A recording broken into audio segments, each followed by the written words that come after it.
모세의 기도. 민수기 14장 11절로 19절 말씀.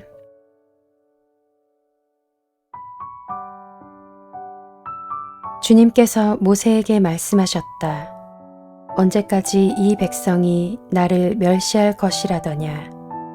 내가 이 백성 가운데서 보인 온갖 표적들이 있는데 언제까지 나를 믿지 않겠다더냐. 내가 전염병으로 이들을 쳐서 없애고 너를 이들보다 더 크고 힘센 나라가 되게 하겠다. 모세가 주님께 말씀드렸다. 이집트 사람이 들으면 어떻게 합니까?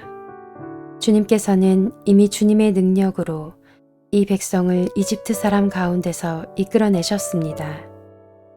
이집트 사람이 이 땅에 사는 사람들에게 말하면 어떻게 합니까? 이 땅에 사는 사람들은 주 하나님이 이 백성 가운데 계시다는 것과 주 하나님이 얼굴과 얼굴을 마주하여 보이셨다는 것과 주님의 구름이 그들 위에 머물고 주님께서 낮에는 구름 기둥 가운데 계시고 밤에는 불 기둥 가운데 계셔서 그들 맨 앞에서 걸어가신다는 것을 이미 들었습니다. 그런데 이제 주님께서 이 백성을 한 사람을 처리하듯 단번에 죽이시면 주님께서 하신 일을 들은 나라들은 그들의 주가 자기 백성에게 주기로 맹세한 땅으로 그들을 데리고 갈 능력이 없어서 그들을 광야에서 죽였다 하고 말할 것입니다. 그러니 이제 주님께서는 이미 말씀하신 대로 주님의 권능을 나타내 보이시기 바랍니다. 나 주는 노하기를 더디하고 사랑이 넘치어서 죄와 허물을 용서한다. 그러나 나는 죄를 벌하지 않은 채 그냥 넘기지는 아니한다. 나는 아버지가 죄를 지으면 본인뿐만 아니라 자손 3, 4대까지 벌을 내린다. 하고 말씀하셨으니 이집트를 떠날 때부터 이제까지 주님께서 이 백성을 용서하신 것처럼 이제 주님의 그 크신 사랑으로 이 백성의 죄를 용서하여 주시기 바랍니다. 아멘.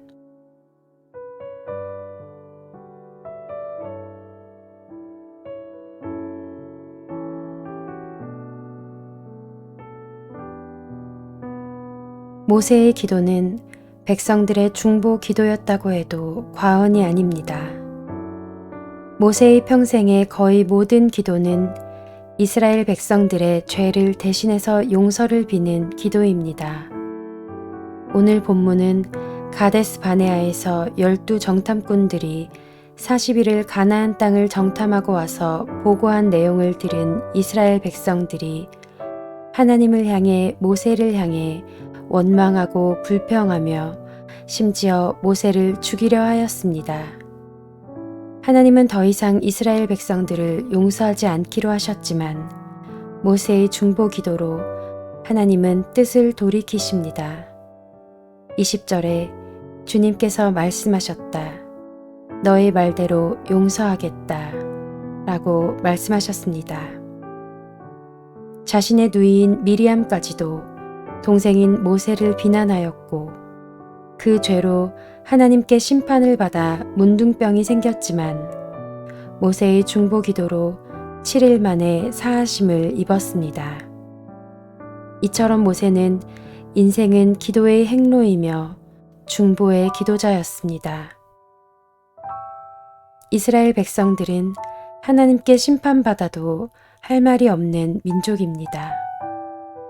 그럼에도 불구하고 모세는 항상 하나님께 이스라엘 백성들을 위해서 포기하지 않고 기도하였습니다.